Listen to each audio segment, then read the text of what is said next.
Amém ou não amém? Glória a Deus, Jesus está no nosso meio.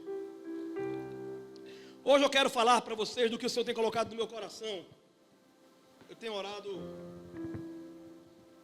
há alguns dias e o Senhor tem falado ao meu coração, estou muito feliz por isso. Porque por um bom tempo eu não estava percebendo Deus falar. Diga assim, eu não percebo, mas Ele está falando. Porque às vezes eu cheguei a dizer, Senhor, tu não está falando comigo não, senão era eu que não estava percebendo.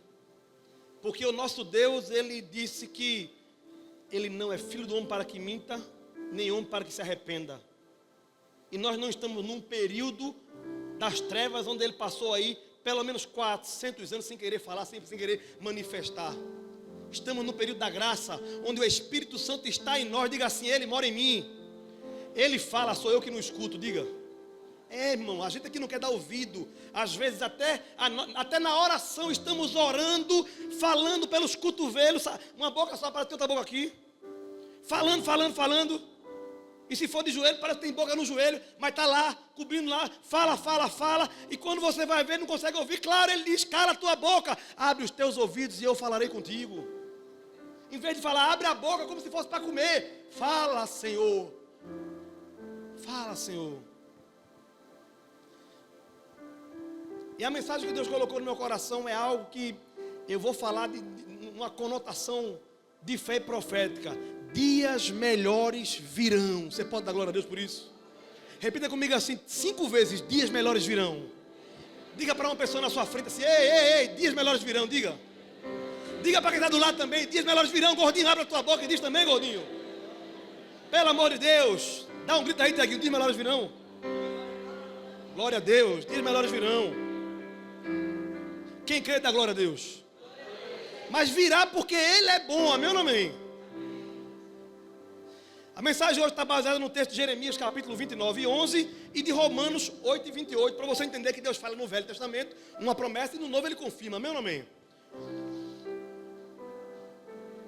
Vivamos em tempos difíceis, é fato que a gente vive em tempo difícil.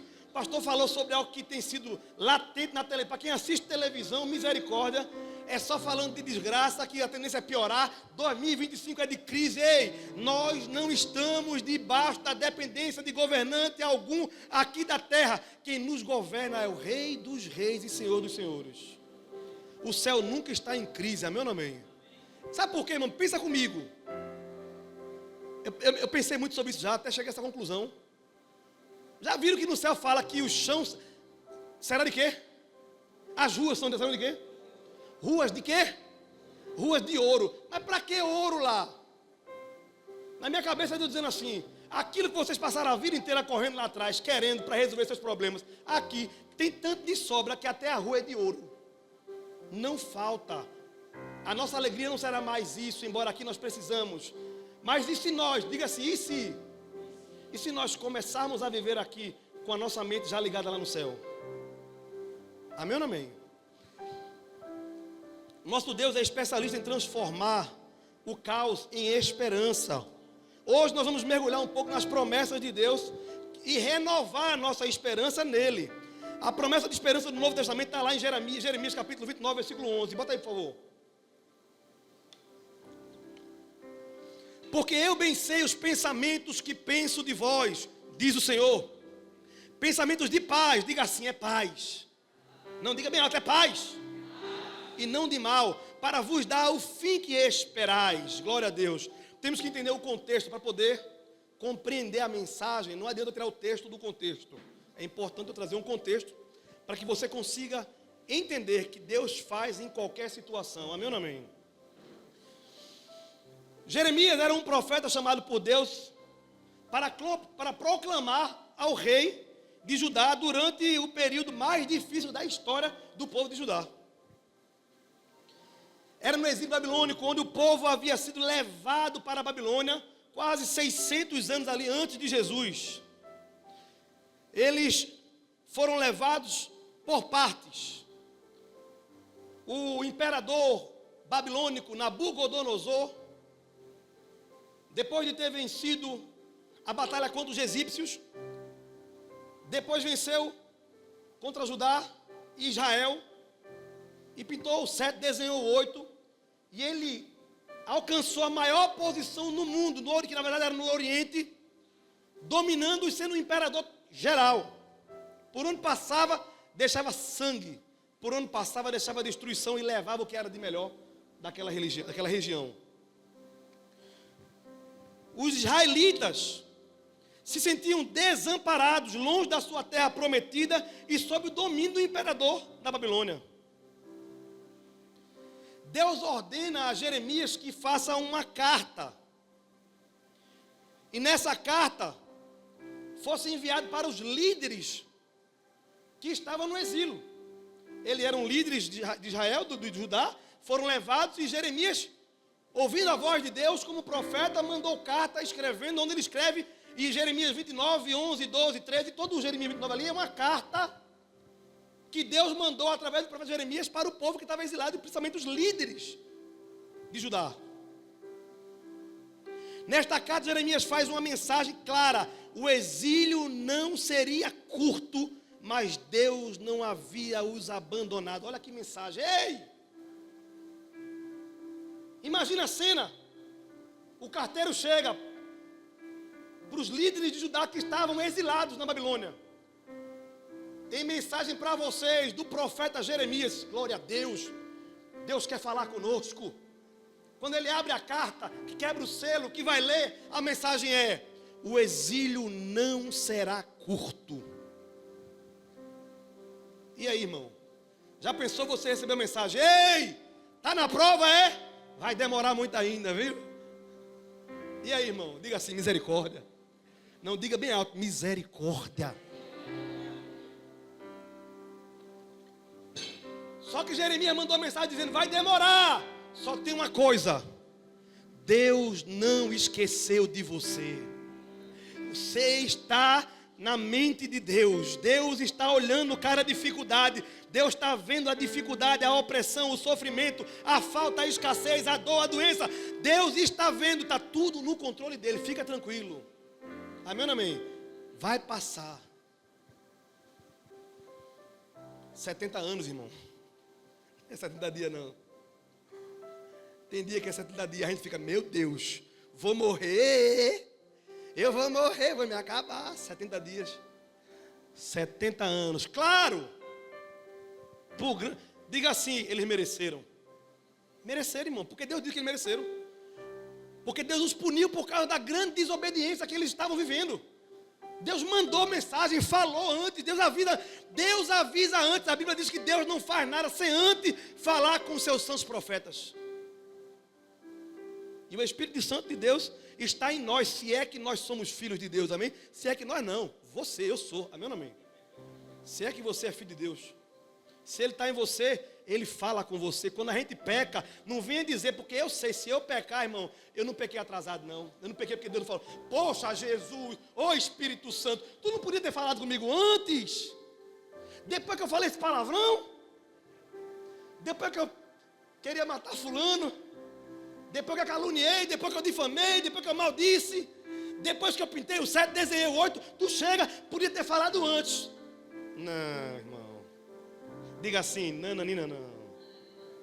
Ele chega sempre antecipado, amém ou amém? Aliás, ele chega na hora. Ele está dentro de você, ele fala. Agora eu e você continua falando e não escuta ele. Amém ou amém? Assim Deus falava através dos profetas. Deus usa hoje o Espírito Santo para falar conosco, porque hoje nós somos templo e morada do Espírito Santo, amém ou amém? E a Bíblia diz que o Espírito de Deus que mora dentro de nós testifica com o nosso Espírito que nós somos filhos de Deus, e o nosso Espírito clama: Abba, Pai. Então, não precisa mais um pastor, um semideus, um profeta chegar. Quando Deus quer, Deus faz, amém ou amém? Deus usa, porque Deus ainda fala através de profecia, amém ou amém? Eis aqui alguém que hoje vive o que muitas vezes Deus falou lá atrás, através de profecia. Quem crê que Deus fala? Se você não crê, está tudo certo, o problema é seu. Deus advertiu, através do profeta Jeremias, que falsos profetas estavam dizendo: ei, fica tranquilo, povo, vai acabar a prova, está já acabando, é por esses dias, o povo, glória a Deus. Aleluia. Não tinha labachúria, mas tinha aleluia. Jeremias cheio de sei. É conversa, viu? Isso aí é o pregador da internet. Não todos, tá? Mas existe aquele que fala. É o cara chegar numa igreja como essa, tem lá umas 100 pessoas, e dizer assim, Deus está dizendo que amanhã todos vocês vão prosperar tremendamente. É de Deus. É não, é da carne. Se não for o demônio usando o cara. Amém ou não amém? Amém ou não amém? Os caras fizeram isso. Os profetas falsos chegavam e diziam, estamos aqui, mas o Senhor, eis que assim diz o Senhor, vai se acabar por esse dia. Aí Jeremias disse, não, toma aqui na cartinha, é muito tempo ainda, vai demorar. Porém, como Deus está sempre, Deus não estava, Ele está sempre no controle de tudo. E estar no controle de tudo não quer dizer que nós somos bonecos, mamulengos, aqueles que levanta a mão, aí levanta a mão da gente, já viu? A perna, já viu? Não, nós não somos mamulengos que Deus, mamulengo como é aquilo? Marionete, obrigado. Deus não é um Deus criador de marionete que fica mexendo com os bonequinhos. Não, não. Ele está no controle, quer dizer, quando eu quero intervir, ninguém pode impedir. Está doendo? Eu estou vendo, estou no controle. Está bem, eu estou vendo, estou no controle, fui eu que fiz. Está doendo? Aí também fui eu que fiz. Estou no controle. Mas ele diz, escolhe o bem e o mal, você pode escolher. Quer o caminho de maldição? Vai ter maldição. O caminho de desobediência vai ter só maldição, só bronca, só conflito, só problema. Falsa esperança, falsa bênção. Agora, quer obedecer ao Senhor? Se atentamente ouvir a minha voz e andares pelos meus caminhos, eu ouvirei dos céus. Ó, e a bênção correrá atrás de ti. Amém ou não amém? Olha para trás. Olha para trás. Se tu estiver obedecendo, tu vai ver a bênção correndo atrás de você. Amém ou não amém? Nabucodonosor, na história bíblica, revela a soberania do controle de Deus. A expansão do Império Babilônico foi a principal. Nabucodonosor foi o principal responsável pela expansão do Império Babilônico, que já existia, porque esse aqui era Nabucodonosor II. Ou seja, tinha outro antes, né? Que não foi tão famoso quanto esse. E no ano de 605, mais ou menos, antes de Cristo, marcou a hegemonia ou a soberania babilônica sobre as nações ali do Império Babilônico. A conquista de Judá, por exemplo, foram em 3 fases. Na primeira fase da deportação, Nabucodonosor levou primeiro os cativos de Judá para a Babilônia, incluindo os jovens nobres como Daniel e seus amigos. Abre aí, em Daniel, capítulo 1, de 1 a 7. Vê que coisa linda, Deus falando para nós que Ele está no controle. No ano 3º do reinado de Jeoaquim, rei de Judá, veio Nabucodonosor, rei da Babilônia, a Jerusalém e a sitiou. E o Senhor entregou nas suas mãos a Jeoaquim. Diga assim, o Senhor entregou. Irmão, não foi Nabucodonosor que lutou para conquistar. Deus disse, vá lá que eu vou te dar nas tuas mãos o povo de Judá. Olha o controle de Deus. E uma parte dos utensílios da casa de Deus, e ele os levou para a terra de Siná, para a casa dos seus deuses, ou deuses. Era o seu Deus, E pôs os utensílios da casa do tesouro do seu Deus. Irmão, Deus não só entregou o povo, como entregou os utensílios do templo de Jerusalém. Templo de Salomão. Deus entregou. Nabucodonosor levou não só o povo, como levou os utensílios de adoração ao nosso Deus para ele. E disse o rei a Aspenaz, chefe dos seus eunucos, que trouxesse alguns dos filhos de Israel e da linhagem real e dos nobres, jovens em quem não houvessem defeito algum, formosos de aparência, instruídos em toda a sabedoria e sábios em ciência e entendidos no conhecimento, e que tivessem habilidade para viver no palácio do rei, a fim de que fossem ensinados nas letras e na língua dos caldeus. Para um pouquinho aqui, depois a gente segue. Envia a mente agora. Diga assim, nas línguas, nas falas, na cultura. A primeira coisa que o diabo quer entrar na tua vida é mudar a tua fala, a tua linguagem, a tua cultura. Ele quer fazer você achar que é normal falar como o mundo fala. Ele quer fazer você entender que é normal agir como o mundo age, vestir como o mundo veste, fazer o que o mundo faz, é normal. A igreja que é careta demais. Ei, cuidado. Porque o diabo, quando te tira, ou quando Deus permite o diabo tirar você do lugar onde ele queria que você estivesse, mas você desobedeceu, a tendência é de ir de buraco abaixo. Amém ou não amém? Então cuidado, porque é muito crente assistindo, vendo as coisas no Instagram, aí vê um mói de bunda, besteira, irmão. Irmã, besteira. Você é crente mesmo, viu? Aí as mulheres vê os caras tudo, não é gordelícia não, irmão, é delícia mesmo, sabe como é que é? A mulher acha, poxa, besteira, mulher não olha para isso, mentira. Mentira. Facebook, Instagram e tudo isso aí, era para ser um lugar de ambiente, negócio tem que ter o controle, o dedinho tem que ser, diga assim, o dedinho tem que ser crente. Às vezes eu sigo uma coisa de culinária, nada a ver, aí de repente aparece aquela mulher, para que mostrar a parte de baixo da cozinheira? Me diga. Eu não consigo entender. Eu entendo, é o cão, diga assim, é o cão. Aí aqui, ó, deixar de seguir. Eu estou no controle disso ou não? Deus não vai fazer, Deus não vai mexer no seu Instagram para você deixar de seguir quem não deve. É você que toma a decisão, porque Deus é a sua referência, meu nome. A ordem vem dele, tira. Hashtag a dica. E o rei lhes determinou a ração de cada dia, da porção do manjar do rei e do vinho que ele bebia, e que assim fossem criadas por 3 anos, para que no fim deles pudessem estar diante do rei. E entre eles se achava dos filhos de Judá, Daniel, Ananias, Misael e Azarias. E o chefe dos eunucos lhes pôs outros nomes, a saber, a Daniel pôs o nome de Beltesazar, e a Ananias de Sadraque, e a Misael de Mesaque, e de Azarias de Abidnego. Só o próximo. E Daniel assentou no seu coração não se contaminar com a porção do manjar do rei, nem com o vinho que dele bebia. Portanto, pediu ao chefe dos eunucos que lhe concedesse não se contaminar. Diga assim, Daniel assentou no seu coração, não vou me contaminar. Irmão, sou eu e você que tem que assentar no coração em que você vai se contaminar ou não. Amém ou amém? Em que você vai se misturar ou não. Para ser mais rápido, a segunda deportação, após o período de revolta, Nabucodonosor invadiu Judá novamente, saqueou o templo e levou o rei Joaquim e outros ao exílio.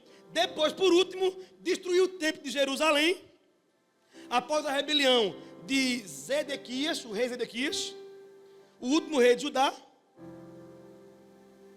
E Nabucodonosor destruiu também o templo, incluindo o templo de Salomão, e levou o restante do povo. Ali acabou, ali já não tem mais nada de Judá. Foi em 3 vezes. Ele parcelou em 3 vezes a bronca. Porém, Jeremias viveu diante desse período, dessas invasões, e desempenhou um papel importante. Ele avisou ao povo de Deus, ao povo de Judá, que a destruição viria como consequência da desobediência a Deus. Jeremias também encorajou ao povo a se submeter ao domínio babilônico, pois isso fazia parte do plano de Deus. Já pensou, o profeta disse assim, ei, pare de reagir, pare de lutar, pare de se rebater, pode se entregar, faz parte do plano de Deus o que vocês estão passando. Quanto mais se mexer, mais vai doer. E aí? É bronca ou não? Tudo isso eu estou falando para você entender as promessas de Deus, o que Deus pode fazer em meio a essa catástrofe. Nabucodonosor é apresentado como um instrumento de Deus. Bora ver o que está escrito em Jeremias 25, versículo 9. Irmão, eu estou falando de um cara que parece um demônio, não? Olha o que Deus fala dele, de Nabucodonosor.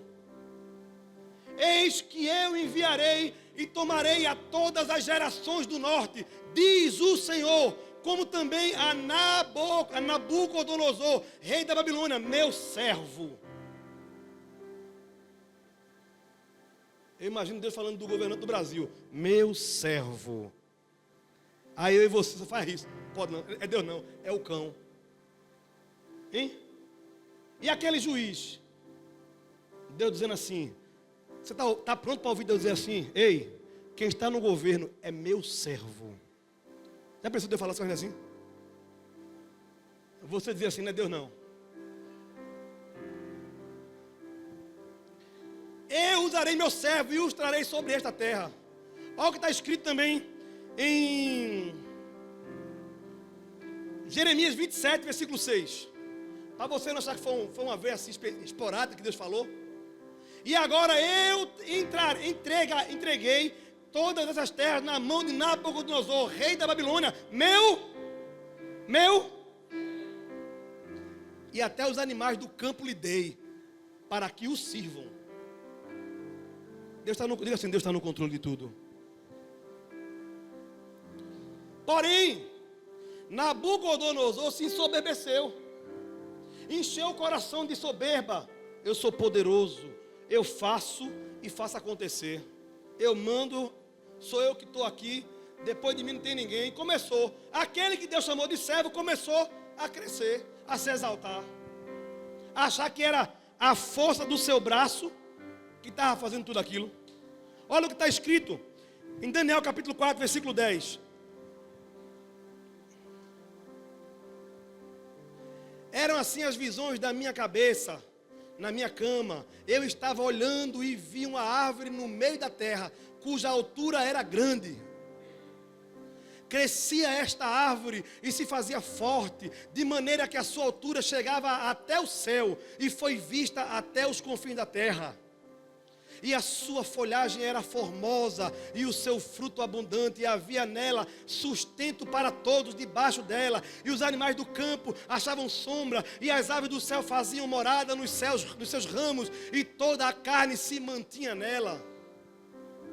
Estava vendo isso nas visões da minha cabeça. Isso é Nabucodonosor contando o sonho dele a Daniel.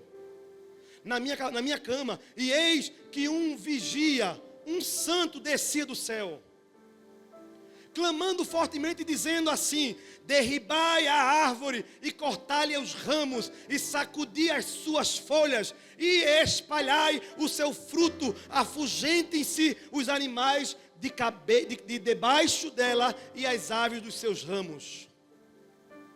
Mas o tronco, com as suas raízes, deixai na terra, e com cadeias de ferro e de bronze na erva do campo, e seja molhado do orvalho do céu, e a sua porção seja com os animais na grama da terra.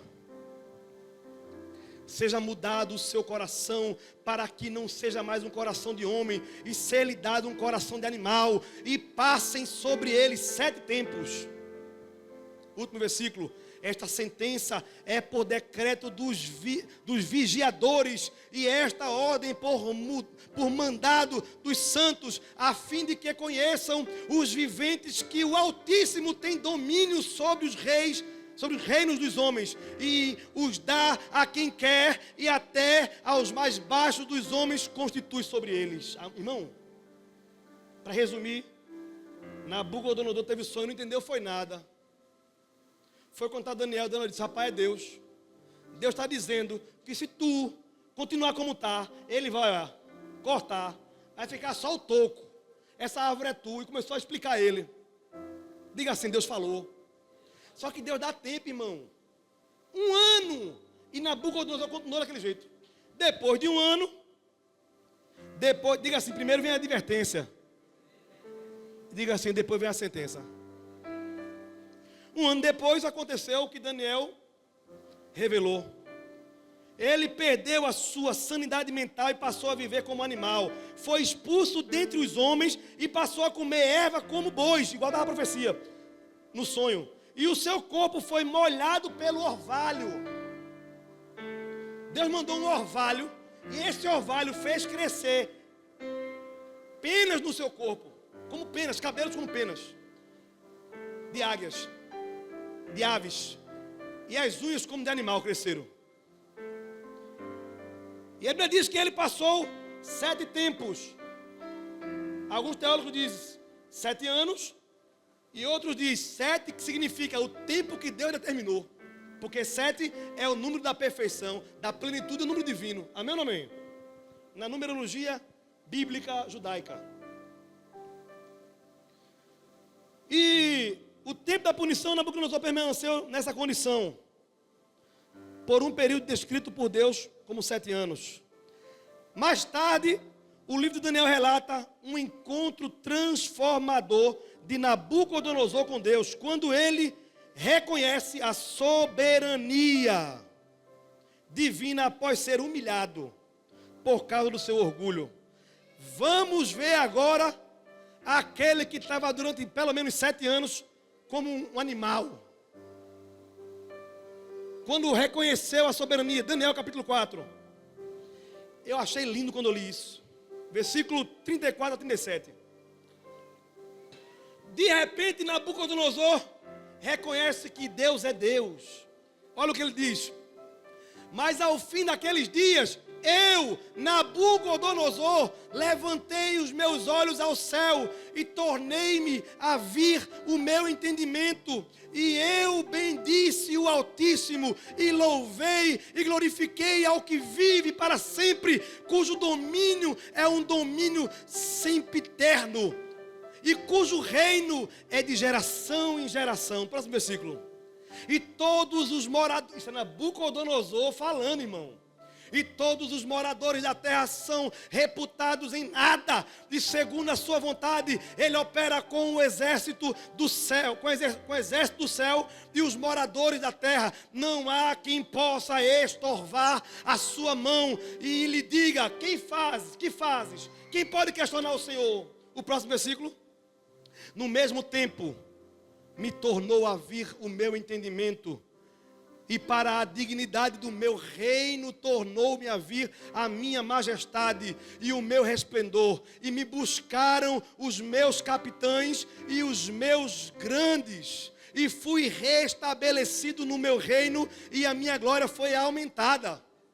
Para terminar, agora pois eu, Nabucodonosor, louvo e exalto e glorifico ao Rei dos céus, porque todas as suas obras são verdadeiras e os seus caminhos juízo, e pode humilhar aos que andam em soberba. Diga assim: vai soberbo, diga.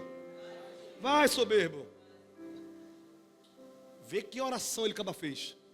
Diga assim: Nabucodonosor ficou crente.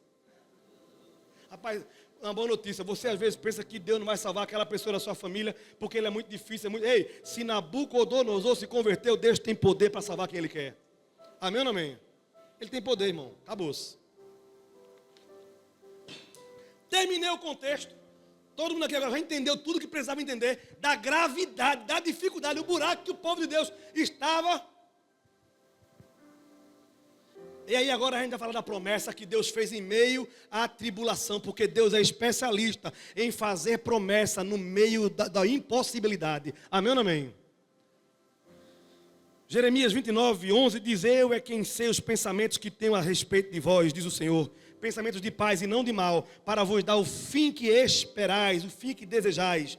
Este versículo é uma resposta à angústia do povo exilado. Ela revela que apesar do sofrimento presente, Deus tinha planos. Deus tem um plano na minha e na tua vida. E nem olhos viram, nem ouvidos ouviram, nem subiu o coração do homem aquilo que Deus tem preparado para aquele que nele espera. Amém ou não amém?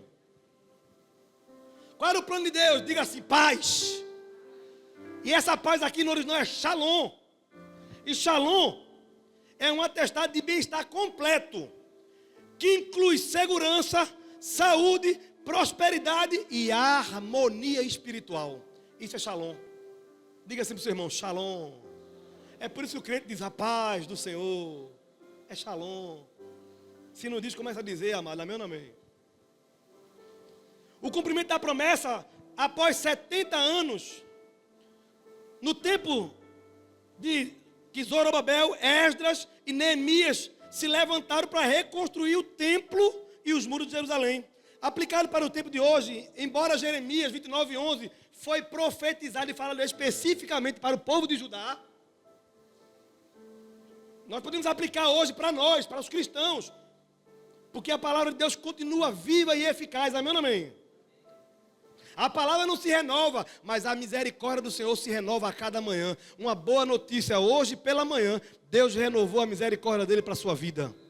Quer outra boa notícia? Amanhã, se ele não voltar ou você não for embora para o céu, ela vai se renovar pela manhã. Ela acorda novinha na sua vida, amém ou não amém?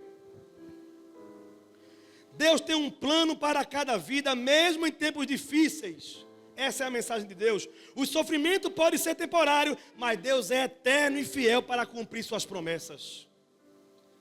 Devemos confiar nele, mesmo quando os resultados não são imediatos. Jeremias 29 diz, 11, não é apenas um lembrete que em dias melhores virão, mas também um convite para que confiemos nos tempos de propósito de Deus. Mesmo quando não entendemos o que está fazendo. O povo de Israel estava no exílio, longe de sua terra, de sua esperança. Mas Deus lhe disse, isso não é o fim. Eu tenho planos maiores para vocês. A palavra de Deus para a gente é essa. Ei, não importa o que você está vivendo hoje, isso não é o fim. Eu ainda tenho planos melhores para você. Tem gente que está na prova, está bronca, está ruim. Deus está dizendo, não é o fim, eu tenho planos melhores para vocês. Tem gente que está na bênção, está prosperando, está bom na família, está bom espiritual, está bom em várias áreas. Deus está dizendo, não é o fim, eu ainda tenho planos melhores para você. Amém ou não amém? Talvez você esteja hoje no exílio espiritual, emocional. Um exílio de falta de fé. Vem para a igreja no impulso, como que alguém está empurrando. Lembra daquele morto muito louco? Às vezes você está assim, está indo para a igreja porque alguém está levando.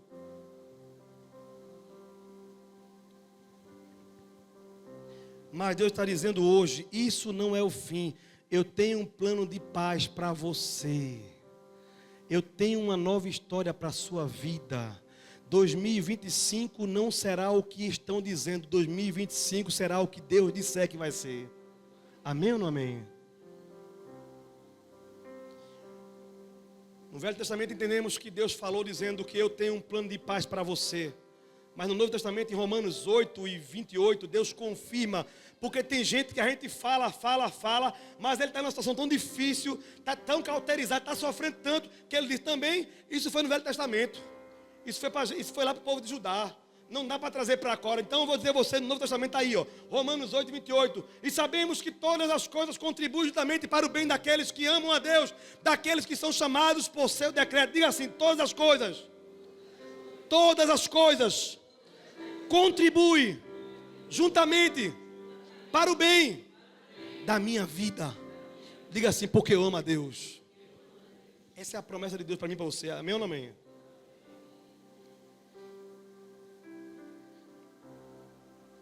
Glória a Deus. Glória a Deus. Às vezes as situações parecem não fazer sentido.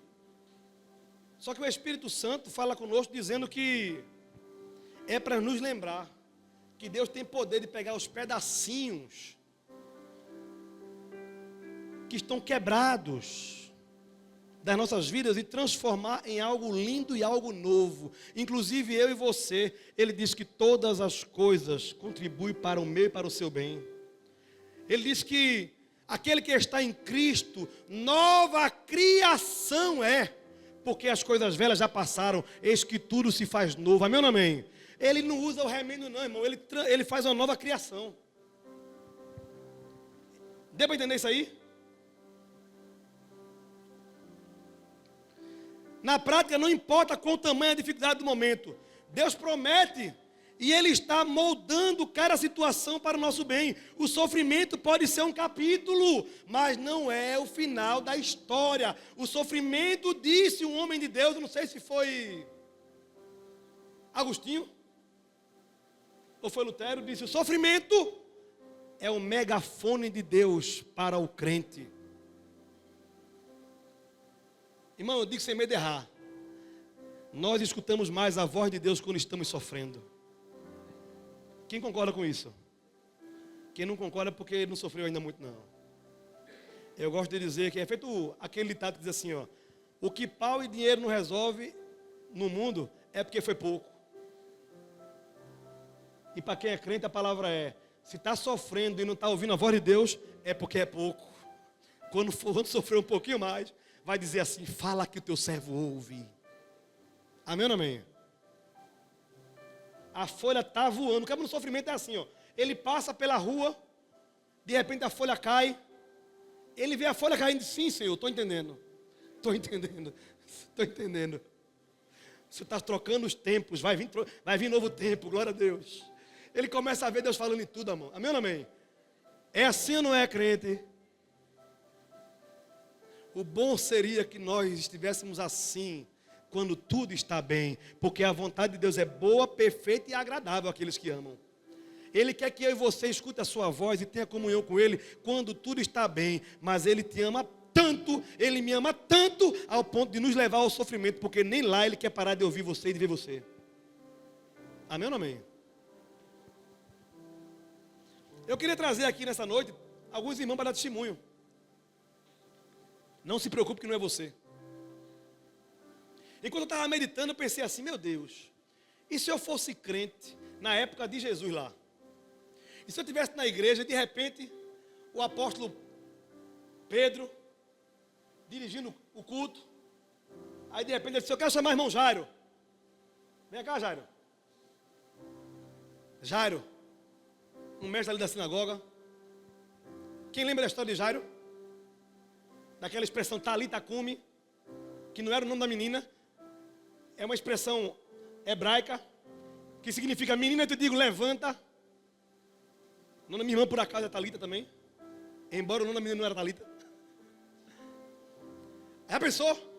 Irmão Jairo, Pai do Senhor, vem cá contar seu testemunho. É Jairo. Lá vem Jairo. Pai do Senhor, meus irmãos, shalom. Eu quero dizer a vocês que eu estava em casa com a minha mulher e com a minha filha. Já fazia dias que a minha filha estava doente. E dinheiro não faltou. Dei remédio. Paguei medicamento. O médico veio em casa. A gente fez de tudo. Fizemos nossas orações. Meus irmãos, ela ia de mal a pior. Até que ela já estava desfalecendo. Minha esposa pegou no meu pescoço: faz alguma coisa, Jairo. Tu não é mestre em Israel, tu não é da sinagoga, tu não fala de Deus o tempo todo. Faz alguma coisa, Jairo. Aí Jairo mais ou menos diz assim: naquela hora eu me lembrei que quando eu estava no templo, tinha outros fariseus lá, dizendo assim: tem um tal de Jesus aí, que está curando, está fazendo tudo por aí, tem que ter cuidado. E começaram a falar mal. E Jairo disse: eu estava lá vendo aquela conversa, eu fiquei ouvindo. E de repente alguém disse assim: ei, deixa para lá. Se for de Deus, continua. Se não for, se acaba. E naquela hora, eu disse à minha mulher: mulher, fica aí, eu vou procurar ele, o nome dele é Jesus. Aí ela: mas Jairo, se tu for atrás dele, tu vai ser cortado da religião, tu vai ser cortado da sinagoga. É a nossa filha, é o que mais importa para nós. E a Bíblia diz que ele foi atrás de Jesus e encontra Jesus e disse: Jesus, vamos na minha casa, a minha filha está muito mal, está doente. Jesus prontamente diz: eu vou. E foi para a casa de Jairo. E quando chega na casa antes de chegar na casa de Jairo, alguém se antecipou a Jesus. A Jairo disse: Jairo, eu sinto muito, é tarde, a menina morreu. Imagina essa notícia, irmão. Eu ouvi isso da minha filha. Jairo contando. Imagina, Walter. Mas quando eu ia desesperar, ele tocou no meu ombro e disse: ei, não temas, crê somente. A menina não está morta, ela apenas dorme. Continua. Ei, não incomodes o mestre, continua. Ele dizia assim, continua, vamos para a tua casa, confia em mim, vamos embora. Não, mas deixa, não escuta ninguém. Isso não é hora, Jairo, de dar ouvido para notícia ruim. Confia em mim. Irmão, quando ele chegou lá em casa, Jairo dizendo, ele mandou sair todo mundo. Ele disse, só entra o pai, a mãe e eu. E quando a gente entrou, ele foi lá e disse, ei menina, eu estou te dizendo, viu? Levanta e anda. A menina abriu os olhos. Eu e minha mulher só conseguiu dar glória a Deus. E para a glória de Deus, olha ela aqui, ó. Olha a minha filha aqui, ó. Para a glória de Deus. Você pode dar glória a Deus, igreja, pela minha filha, pela vitória, pelo milagre. Aí Pedro chega, glória a Deus. Deus é bom, irmão. Deus é vitorioso. Deus dá vitória a crente. Obrigado, irmão Jairo. Deus continue te abençoando. Quem mais quer? Aí vem a irmã. Eu, pastor, apóstolo, eu quero, porque apóstolo é Pedro, não lembra? Eu quero contar. Aí vem a irmã. Quem é a senhora? Eu? É porque Jairo não sabia. Mas quando Jesus estava indo para a casa de Jairo, no meio do caminho, eu soube que Jesus estava vindo, eu aproveitei a oportunidade. Eu não quero nem dizer meu nome, porque não importa o meu nome, o que importa é o nome dele. Aí ela contou, igreja, fazia 12 anos que eu sofri de um fluxo de sangue. Eu vivia humilhada, separada, não podia ter contato com ninguém, por causa da cultura, da religião, por causa da lei que dizia que eu não podia estar com ninguém. A minha vida estava se acabando. Durante 12 anos eu gastei tudo o que eu tinha e só ia a pior, não tinha mais o que fazer. Mas eu ouvi falar que Jesus estava passando e estava indo na casa de Jairo. Eu digo, eu pego ele no meio do caminho. Se tão somente eu tocar na orla das suas vestes, eu sararei. Glória a Deus, ela disse isso.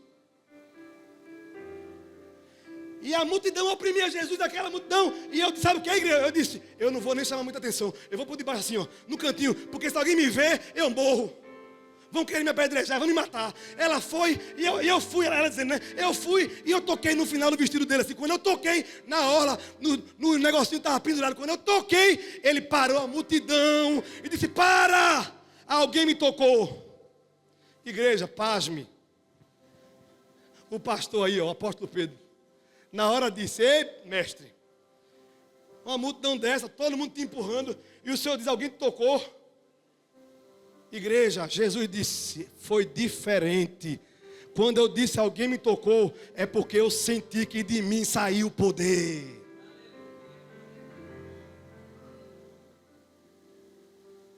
E ele perguntou, quem foi? Eu tive tanto medo, mas eu disse, fui eu, mestre, que te toquei. Eu não toquei nem no Senhor, foi na sua roupa. Porque eu sabia que você podia ficar imundo, não podia tocar. Ela disse, minha filha, a tua fé te salvou. Vai em paz, tu está curada. Irmão, o nosso Deus não mudou. O problema é que nós não estamos mais buscando Jesus, ouvindo Jesus e correndo atrás dele como esses irmãos. Ele é o mesmo. Já pensou a gente contando a história aqui, aquela igreja quente, eu creio, essa igreja pegando fogo, os irmãos contando testemunho, Jesus batizando lá atrás, o outro falando mistério aqui, o outro sendo curado aqui, quem crê nisso aí? Eu creio ou não creio? Eu creio. Já pensou, para terminar, ia ser 2 testemunhos, mas aí o irmão lá atrás, eu quero contar testemunhos. Ô meu irmão, a hora, irmão. Hoje é 6, irmão. Por favor, pastor, deixa eu contar o testemunho, vem assim, bora, rapidinho, viu? Economiza o tempo, bora, ela vem aqui assim. Irmão, eu também não vou nem dizer meu nome. Eu sou conhecido como viúva. Viúva. Eu sou da época do profeta Eliseu. Meu marido morreu. E segundo a lei, se o marido morresse e ficasse com débito, tinha que ser pago de todo jeito. E vieram buscar meus filhos para levar como escravo. E eu sou viúvo, ia viver como? Como é que eu ia ter a dor de ver meus filhos irem embora? Como escravo, para pagar débito do meu marido, que era um homem de Deus, um homem que servia, que era da escola dos profetas. Mas aconteceu uma catada, diga assim, acontece dificuldade com todo mundo. Diga. Pois é, meus irmãos, ela contando, meu marido era homem direito, homem de Deus, comprava e pagava, fazia as coisas, mas de repente veio uma crise e ninguém está preparado para a crise. Eu procurei Eliseu, sabe o que ele disse? Vá para casa. Você tem o que em casa? O que você tem, minha filha? Diga. Profeta, eu só tenho um pouquinho de azeite, tem um finalzinho, está acabando, a última garrafinha de azeite. E nem é galo. É aquela que é aceite, tá viu? Andorinha. É o finalzinho já, está acabando. O profeta disse, vá para casa, pegue seus filhos e saia batendo de porta em porta na casa dos vizinhos. Traga muitas vasilhas, não poucas vasilhas, o quanto conseguirem pegar, leve para sua casa. E pega esse resto, essa última garrafinha, e vá derramando de tapaué em tapaué, de vasilha da Quibom, dos Ecas. Vá derramando. E enquanto tiver vasilha, o azeite vai jorrar, vai transbordar. Enquanto tiver vasilha, vai colocando. E depois que encher e acabar todas as vasilhas, pega o azeite, vende o azeite, paga a dívida e vai ser tanto que você vai viver do resto. Ei, irmão, foi assim que o profeta falou. Foi assim que Deus fez. Quando não tinha mais vasilha nenhuma, eu perguntei a meus filhos, filho, acabou? Acabou. Na hora que eu disse, acabou, o azeite parou de jorrar. Porque Deus dá até onde eu e você precisa. Amém ou não amém? É o nosso Deus que está dizendo, dias melhores virão. Eu creio que 2025 será um poder na nossa vida. Vai ser um ano de prosperidade espiritual, prosperidade financeira, prosperidade emocional. Deus vai fazer a igreja dele prosperar e vitória será impactada no nome de Jesus. Você pode dar glória a Deus? Sim, pastor. É água, viu, irmão? Não é azeite, não. E o que fazer enquanto esperamos pelos dias melhores? Diga assim, eu vou confiar em Deus. Salmo 37:5 diz assim, entrega o teu caminho ao Senhor, confia nele e o mais ele fará. O que fazer enquanto os dias melhores estão por vir? Espera no Senhor. E depois, ore sem cessar. Filipenses 4:6. Está escrito, não andeis ansiosos por coisa alguma, antes em tudo sejam os vossos pedidos conhecidos diante de Deus. Ei, confia em Deus, espera no Senhor, mas apresenta a Ele as tuas orações, não esteja ansioso por nada. Pedro, pelo Espírito Santo, ele diz na sua carta, lançando sobre Ele toda a vossa ansiedade, porque Ele tem cuidado de você. Jim Swagger, pregador, o príncipe dos pregadores dos anos 80, americano, ele fez uma Bíblia, ele pegou uma Bíblia e traduziu no original ali, versículo por versículo, a Bíblia do expositor tem essa Bíblia, e eu nunca mais esqueci, esse versículo diz assim, ó, lançando sobre ele toda a vossa ansiedade, porque ele tem cuidado de vós. A palavra, ele tem cuidado de vós, significa, eu tenho interesse na tua vida. Sabe o que é Deus dizer assim, ei meu amado, você não precisa que ninguém se interesse por você não, porque eu já tenho todo interesse na tua vida. Você pode dar glória a Deus? Então diga assim, o que fazer para esperar chegar os dias melhores? Primeiro diga assim, esperar no Senhor. Depois, apresentar minhas petições a Ele, diga. E por último, persistir na obediência. Gálatas 6:9. Olha o que está escrito, e não nos cansemos de fazer o bem, mas no tempo próprio colheremos se não desanimarmos. Irmão, o diabo quer fazer a gente desanimar. Desde o finalzinho do ano passado para cá, finalzinho, na virada do ano para cá, que eu estou num processo de oração, numa luta da carne contra o espírito. Porque o diabo tem seus mensageiros que fazem as coisas chegarem no nosso ouvido para nos desanimar, as coisas vão acontecendo diferente, e a gente fica, meu Deus, por que isso? E precisava disso. E a gente vai, aí o Senhor nos lembra que a gente é crente. Quem está lembrado que é crente? Diga assim, eu estou lembrado. Eu digo, eu não vou agir não. A vontade é agir. Na moral, irmão, quem confessa comigo, eu tenho vontade de agir? Diga assim, eu tenho. Diga assim, e agir com força. É ou não é? Aí comecei a botar o joelho no chão. 30 minutinhos. Aí dói demais, irmão, quando está sem costume. Aí passa o dia primeiro. Último dia do ano. Uma tristeza no coração, porque o crente, né, bleano, que mora aqui dentro. Que a Inhaca só sai na 4ª geração. O ranço. Aí eu disse, poxa, não vai ter virada do ano na igreja. Meio mundo de irmão falando comigo com raiva do pastor. Parece que é o pastor que está fazendo esse negócio. Mas diga assim, Deus está no controle de tudo. Aí fui para casa da minha mãe. Começa a ver, se trancou no quarto da minha mãe. Aí a gente, bora adorar a Deus, vamos fazer um culto. Aí antes, bora fazer um culto, bora. Cada um pegou a sua harpa cristã, crente assembleano. Puxou o hino. A gente cantou, sei lá, foi 5, 6, 7 hinos, não foi? Cada um puxou um hino. E a gente cantando. Daqui a pouco, cada um trouxe uma palavra de agradecimento. Pá. Vai, Tiaguinho, quero não, está tudo bem. Depois a gente orou agradecendo a Deus. Depois a gente comeu. Não foi? Com a roupa que estava o dia todo, irmão. Olha, 10h30, era 11h, eu estava na cama com minha mulher, com os 2 meninos, assistindo. Quando deu meia-noite, que namoro na frente do céu, aí começou os fogos de mentira, né? Digitais, fogos digitais, irmão. Estão acabando com tudo, irmão. Até os fogos é de mentira agora. Eu não vi nada, deu meia-noite, a mulher aqui, os meninos dormindo. Aí a gente virou dentro. Feliz ano novo. Te amo. E bora assistir. Foi, irmão. Foi assim, foi maravilhoso. A gente fez de um limão a limonada. Eu quase que ia para a igreja. Qual era a igreja que a gente ia, amor? Da família, para romper lá, porque dentro, né? Mas depois pensou, imagina com o Tito, ir para a igreja dos outros, aquela coisa todinha, o pirraia chora, e não sei o quê, meia-noite. Não, só aí. Mas foi uma bênção, irmão.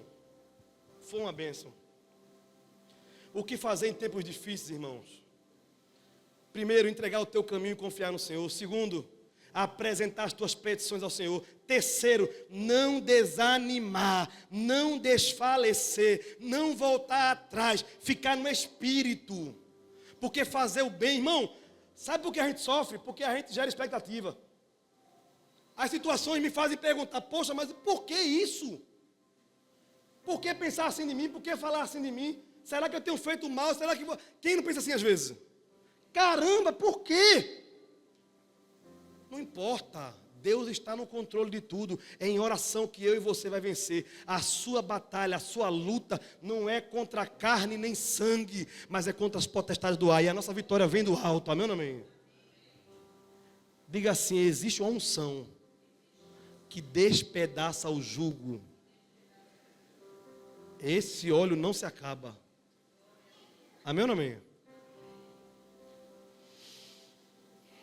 Para finalizar, a promessa dos dias melhores na vida eterna. Ei, irmãos, tem gente que diz, não, a bênção vai ser no final só. Eu não creio assim, porque a Bíblia não permite a gente crer assim. Tem bênção de ontem, tem bênção para hoje e tem bênção para amanhã. Amém ou não amém? Tem prova de ontem, tem prova de hoje, tem prova amanhã, irmão. Só que existe uma promessa que é independente do que acontecer aqui. Está lá em Apocalipse, capítulo 21, versículo 4. Olha que promessa. Porque se nós esperarmos no Senhor, meus irmãos, apenas nessa terra, nós somos os mais miseráveis dos homens, diz a palavra de Deus. Amém ou não amém? Mas onde está escrito? E eu quero que você leia comigo em voz alta, porque essa palavra é para você. Você vai falar com toda a sua força, todo o seu vigor. Você vai ler isso aqui, crendo e profetizando para a sua vida. 1, 2, 3 e já. E Deus limpará dos seus olhos toda lágrima, e não haverá mais morte, e nem pranto, nem clamor, nem dor, porque já as primeiras coisas são passadas. Você pode dar glória a Deus? Vai acabar, meu irmão. Está chorando por quê? Se você tem um Deus. Amém ou não amém? Quando você chegar lá em cima, a surpresa vai ser que quando abrir a porta, não é Pedro não, é Ele, o Senhor dos exércitos, Jesus. Ele vai dizer, chegue para cá, eu enxugo com o meu dedo as tuas lágrimas. Aleluia. Glória a Deus. Meus irmãos, a palavra de Deus é essa: dias melhores virão. Você pode, pela última vez, dizer isso? Dias melhores virão. Glória a Deus.